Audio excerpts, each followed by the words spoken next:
Hello viewers, welcome to miracle world YouTube channel. నేను మీ మనుశ్రీ. ఇప్పుడు మీరు వినబోయే డిటెక్టివ్ నవల రాత్రి 1 గంట 10వ భాగం. ప్లీజ్ ఇంకేమైనా ఆదేశాలు వచ్చాయేమో అడగండి, చెప్పాడు యుగంధర్. Yes inspector. తర్వాత అడిగాడు జీ. వాన్ ఎక్కి వెళ్లిపోయిన వాళ్లు 1 గంటకి 10 నిమిషాలుందనగా వెనక వీధిలోకి వెళ్లి వాన్ దిగి గోడ దూకి రహస్యంగా పోలీస్ స్టేషన్లోకి రావాలి. వీధిలో నిలబడి ఎవరైనా చూస్తూ ఉంటే వాళ్లకి కనిపించకూడదు. స్టేషన్లోకి వెళ్లి తలుపుల వెనక కిటికీల పక్కన బల్ల మూలల్లో నిలుచోవాలి. 1 గంటకి 10 నిమిషాలుందనగా వెనక వీధిలోకి వెళ్లి వాన్ దిగి గోడ దూకి రహస్యంగా పోలీస్ స్టేషన్లోకి రావాలి. వీధిలో నిలబడి ఎవరైనా చూస్తూ ఉంటే వాళ్లకి కనిపించకూడదు. 1 గంటకి కొంతమంది స్టేషన్లోకి వచ్చి రైటర్ని పిస్తోలు చూపించి బెదిరిస్తారు. సరిగా ఆ సమయానికి మేము వాళ్ల మీద పడివాళ్లని పట్టుకుని లాకప్లో పెట్టాలి. తరువాత ఏం చేయాలో చీఫ్ కమిషనర్ ఇన్స్ట్రక్షన్ ఇస్తామన్నారు, చెప్పాడు ఇన్స్పెక్టర్. జీ. ఈ విషయానికి చెప్పగానే యుగంధర్ నిట్టూర్చాడు. ఒక ఉన్నత పోలీసు ఆఫీసర్, అందులోనూ గొప్ప సర్వీసు రికార్డు ఉన్న గిరిలాంటి ఉన్నత పోలీసు ఉద్యోగి పిరికివాడైపోయి శత్రువులకి లొంగి దేశద్రోహం తలపెట్టాడంటే నా గుండె కుమిలిపోయింది. మన దేశానికి చెడ్డరోజులు వచ్చాయనుకున్నాను. ఇప్పుడు నా గుండె బరువు ఎంతో తగ్గిపోయింది. గిరి శత్రువులకి లొంగిపోలేదు. లొంగినట్లు నటిస్తూ వాళ్ల పథకం తారుమారు చెయ్యడానికి తన ప్రయత్నం తను చేశాడన్న మాట, అన్నాడు యుగంధర్. నాకు ఒక చిన్న సందేహం కలుగుతోంది. ఈ శత్రు గూఢచారి వేసిన పథకం విజయవంతమైనా అంటే పోలీస్ స్టేషనులన్నీ వాళ్లు హస్తగతం చేసుకున్నా, మిలిటరీ బారెక్సు వాళ్ల ఆధ్వర్యంలోకి పోయినా, నన్ను, నా సహచరులైన మిగతా మంత్రులని బందీలు చేసినా, ఎంతకాలం ఈ రాష్ట్రం వాళ్ల చేతుల్లో అట్టే పెట్టుకోగలరు? కేంద్ర ప్రభుత్వం లేదా క్షణాల మీద దేశంలో మిగతా ప్రాంతాలనించి సైనికుల్ని పంపరా? ఎంతకాలం పడుతుంది శత్రువుల్ని పట్టుకునేందుకు? చైనాది ఫూలిష్ పథకం కదూ, అన్నాడు ముఖ్యమంత్రి. యుగంధర్ పెదిమ విరిచాడు. రైలు స్టేషన్, విమానాశ్రయం, రేడియో స్టేషన్ అన్నీ శత్రువుల హస్తగతం అవుతాయి అనుకోండి. కేంద్ర ప్రభుత్వం సైన్యాన్ని ఎలా ఎక్కడ దింపుతుంది? యుద్ధానికి వస్తున్నట్లు సైన్యం తరలి రావాలి. ఆలోగా ఎక్కడి ప్రజలు ప్రభుత్వం మీద తిరుగుబాటు చేశారని, ప్రజాప్రభుత్వం స్థాపించాలని ప్రచారం చేసి ఈ రాష్ట్రం కేంద్రంలోంచి విడిపోయిందనిపించి, ఎవడో వాళ్ల మాట వినే అతన్ని ముఖ్యమంత్రిగా నియమించి, ఆ ముఖ్యమంత్రి చైనా సైనిక సహాయం కోరాడని చైనా సైన్యాలని దింపుతాడు. మన ఒడ్డున ఇది సముద్రతీరాన ఉన్న పట్టణమని మరిచిపోకండి. అప్పుడు మన గడ్డమీద మనం చైనీస్ సైన్యంతో యుద్ధం చెయ్యాలి. మన సైనికులు మన పట్టణం మీద బాంబులు వేయాలి. అసలే ప్రతి చిన్న విషయానికి తగాదాపడి ఐకమత్యం పోగొట్టుకుని, రాత్రి 1 గంట ఈ నది నాది, ఈ కొండ నాది, ఈ 100 గజాల భూభాగం మా రాష్ట్రానికి చెందినది, మా రాష్ట్రంలో పండినది మేమే తినాలి అంటూ విభేదాలు పెంచుకుని రాజకీయాలు కలుషితం చేసుకుంటున్నాం. అధికార దాహంతో మత్తెక్కి ఉన్నారు రాజకీయవేత్తలు. ఎవరు ఎటు తిరుగుతారో, ఏ రాష్ట్రాలు ఈ అదను చూసుకుని కేంద్ర ప్రభుత్వానికి ఎదురు తిరుగుతాయో ఎవరు చెప్పగలరు? అత్యవసర పరిస్థితులతో భారతజాతి విభేదాలు విస్మరించి ఏకమై శత్రువులని ఎదుర్కొంటుందన్న నమ్మకం ఉందనుకోండి నాకు. ఒకవేళ జాతి, మత, భాష, రాష్ట్ర విభేదాల వల్ల స్వార్థంతో అవివేకంగా కొంతమంది నాయకులు తప్పటడులు వేస్తే అదే ప్రమాదం, అన్నాడు యుగంధర్. ముఖ్యమంత్రి తల ఊపాడు. అవును యుగంధర్, మీరు చెప్పింది నిజమే. ఈ 5 ఏళ్లలో మనం ఐక్యత కోల్పోయాం. దేశం విచ్ఛిన్నం కావటానికి విత్తులు నాటుతున్నాము. రాష్ట్ర ప్రభుత్వాలు పటిష్టంగా లేవు. రాజకీయవేత్తలు ప్రజల బాగోగుల గురించి శ్రద్ధ తీసుకోవడం లేదు. తమకి అధికారం ఎప్పుడు ఎలా వస్తుందా అని మంతనాలు ఆడుతూ కాలం వృధా చేస్తున్నారు. రాజకీయాలలో నీతి లేకుండా పోయింది. అందుకే ఈ చైనా గూఢచారికి ఎంత ధైర్యం వచ్చింది? ఒక రాష్ట్రంలో తిరుగుబాటు వచ్చిందని ప్రచారం చేస్తే మిగతా రాష్ట్రాలలో కూడా తిరుగుబాట్లు వస్తాయని ఆశ కలిగి ఉంటుంది. ఇప్పుడు ఈ రాత్రి మన రాష్ట్రానికి కలగబోయే ప్రమాదం మీరు తప్పిస్తారని నాకు నమ్మకం ఉంది. కాని అది చాలదు. దేశమంతటా, దేశంలో అందరికీ తెలియాలి ఎటువంటి ప్రమాదంలోంచి మనం బయటపడినది. పరిస్థితులు ఇలాగే ఉంటే దేశానికి ముందు ఎంతో ప్రమాదమని, అన్నాడు. యుగంధర్ నవ్వాడు. అది మీ బాధ్యత. మీరు రాజకీయవేత్తలు. ఇతర రాజకీయవేత్తలతో సంప్రదించవలసింది మీరు. టైం అవుతోంది, నేను వెళ్ళాలి, అన్నాడు. ఎక్కడికి? జీ ఆఫీసుకి. అదే ఈ రాత్రి మా హెడ్ క్వార్టర్సు. మేము ఇక్కడే ఉండండి. స్పెషల్ బ్రాంచి ఏజెంట్లు 10 మంది మీ గది ముందు కాపలా ఉంటారు, అని యుగంధర్ లేచి నిలబడ్డాడు. టెలిఫోన్ గనగన మోగింది.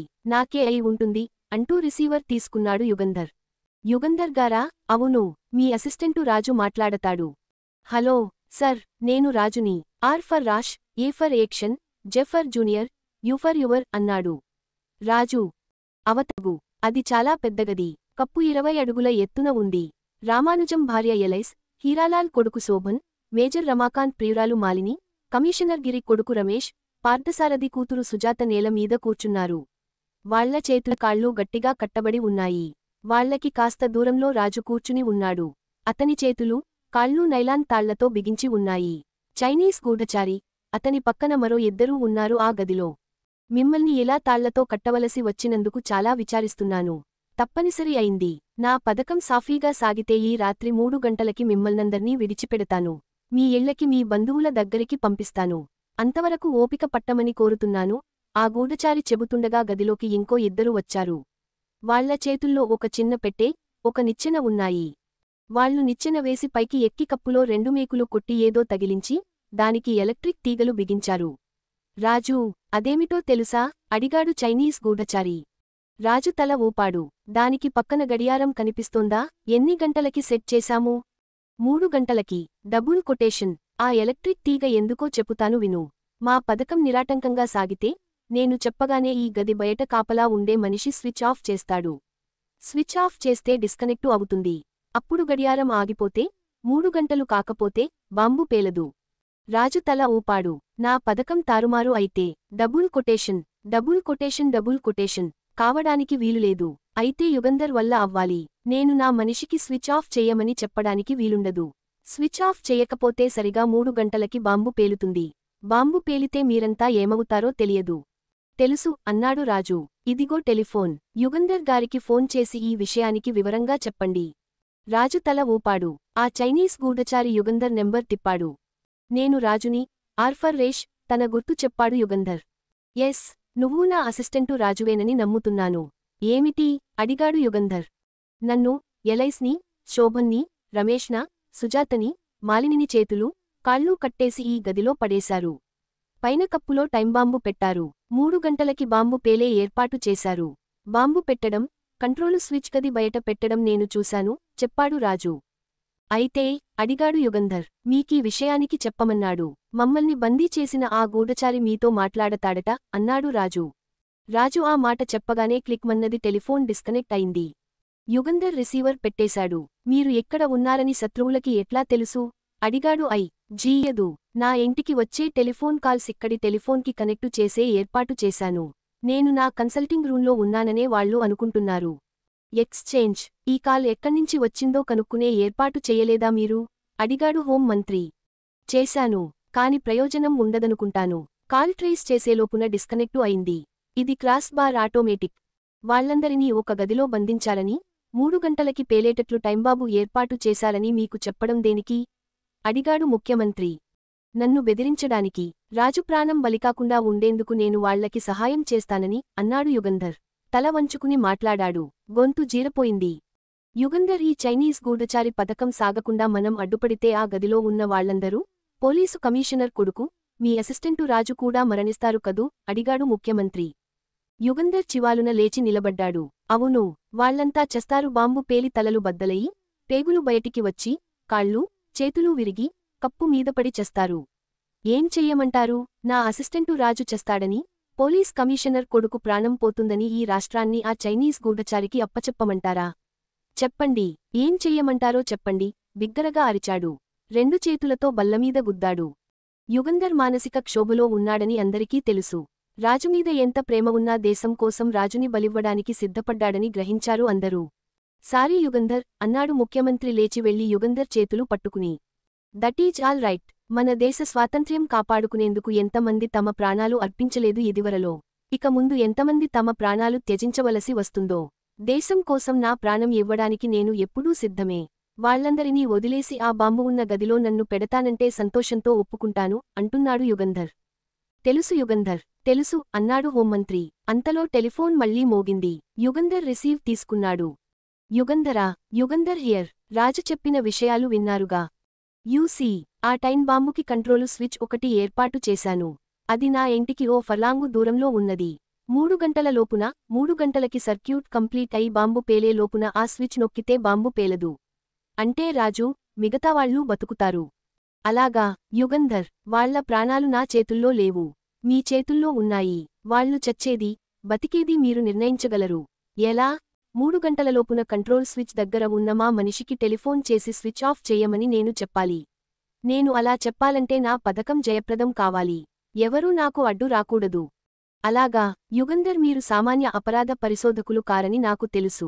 మంత్రులు, గవర్నరులు, ఉన్నతోద్యోగులు మీకు స్నేహితులని, మీ సలహాలకి విలువ ఇచ్చి పాటిస్తారని తెలుసు నాకు. అయితే, అడిగాడు యుగంధర్, ఈ రాత్రి 12 గంటలలోపున 11:30 తర్వాత ముఖ్యమంత్రి తన కాబినెట్ మంత్రులందరితో గవర్నరు భవనంలో సమావేశం అయ్యే ఏర్పాటు చెయ్యండి. 1 గంట వరకు వాళ్లు అక్కడ్నించి కదలకూడదు. ఎందుకు? అడిగాడు యుగంధర్. ఎందుకు అనే ప్రశ్న అడగకూడదు. వాళ్లెవరికీ ప్రాణాపాయం కలగదని హామీ ఇస్తున్నాను. మీ నుంచి ఈ సహాయం అవసరం కాబట్టి మిమ్మల్ని విడిచిపెట్టాను. లేకపోతే రాజుతో బాటు మీరు నా బందీగా ఉండేవారు. వాళ్లందరినీ గవర్నరు భవనంలో సమావేశపరిస్తే ఏమిటి ప్రయోజనం? అడిగాడు యుగంధర్. మీకేం ప్రయోజనమనా? రాజు, మిగతా వాళ్లూ బతుకుతారు. అంతకన్నా మేం ప్రయోజనం కావాలి. రాజు ప్రాణం రక్షించేందుకు ఈ మాత్రం చెయ్యలేరా? చేస్తాను అన్నాడు యుగంధర్. థాంక్యూ. మళ్ళీ మీకు ఫోన్ చెయ్యను. ఈసారి మిమ్మల్ని ప్రత్యక్షంగా కలుసుకుంటాను. క్లిక్ మన్నది టెలిఫోన్. యుగంధర్ బరువుగా ఊపిరి వదిలి రిసీవర్ పెట్టేశాడు. టెలిఫోన్ తీగలు తెంపేసి రిసీవర్ బద్దలు కొట్టాడు చైనీస్ గూఢచారి. మిస్టర్ రాజు, మీరు యుగంధర్ అసిస్టెంటని నేను మరిచిపోలేదు. చీపురు పుల్ల చేతికి చిక్కితే వీళ్లందరినీ విడిపించి ఎక్కడ్నించి పారిపోగల సమర్థుడివి నువ్వు. అది నాకు తెలుసు. అందుకే ఈ గదిలో ఒక్క వస్తువూ లేకుండా చేశాను. టెలిఫోన్ తీసేశాను. నేను వెళ్ళిపోతాను. మళ్ళీ నేను నిన్ను చూసేదీ లేనిది మీ యుగంధర్ ప్రవర్తన మీద ఆధారపడి ఉంటుంది. విష్ యూ గుడ్ లక్ అని ఇద్దరు అనుచరులతో వెళ్ళిపోయాడు ఆ చైనీస్ గూఢచారి. నెమ్మదిగా తలుపు మూసుకున్నది. తలుపు మూసుకుంటున్నప్పుడు చూశాడు రాజు. అది 2 అంగుళాల మందం ఉన్న ఉక్కు తలుపు. ఆ గదిలోంచి బయటపడడం అసాధ్యమని తెలుసుకున్నాడు. అయినా తన ప్రయత్నం తను మానుకోకూడదు.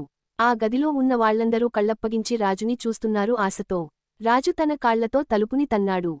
ఇది ఒక్కు తలుపు, మీ కాళ్లు నెప్పి పుడతాయిగాని తలుపు కదలదు అన్నాడు కమిషనర్ గిరి కొడుకు రమేష్. తలుపు కదులుతుందని కాదు, బయట ఎవరన్నా కాపలా ఉన్నారేమో తెలుసుకునేందుకు. ఇప్పుడేం చేద్దాం? అడిగాడు రమేష్. ఏదో చేద్దాం. నువ్వు నా అసిస్టెంటువి. నువ్వూ నేను కలిసి ఆపదలో ఉన్న మనందరినీ రక్షించుకోవాలి. ఏం చెయ్యాలో చెప్పండి అడిగాడు రమేష్. నా చేతులు వెనక్కి విరిచి కట్టేశారు. నీ చేతులు అలాగే కట్టేశారు. దొర్లుకుంటూ నువ్వు నా కాళ్ళు దగ్గరికిరా. నా కుడికాలుకున్న బూట్స్ హీల్స్న నీ కాళ్లతో గట్టిగా తొయ్యి. పక్కకి జరుగుతుంది. ఆ హీల్ కింద చిన్న కత్తి స్క్రూతో బిగించి ఉంటుంది. ఆ కత్తిని పక్కకి లాగు. బయటికి వస్తుంది. ఆ కత్తికి నీ చేతులకున్న కట్లు ఆనించి పెట్టి పైకి, కిందికి రుద్దు. కట్లు తెగుతాయి. తరువాత ఆ కత్తితో మా అందరి కట్లు కోసేయి చెప్పాడు రాజు.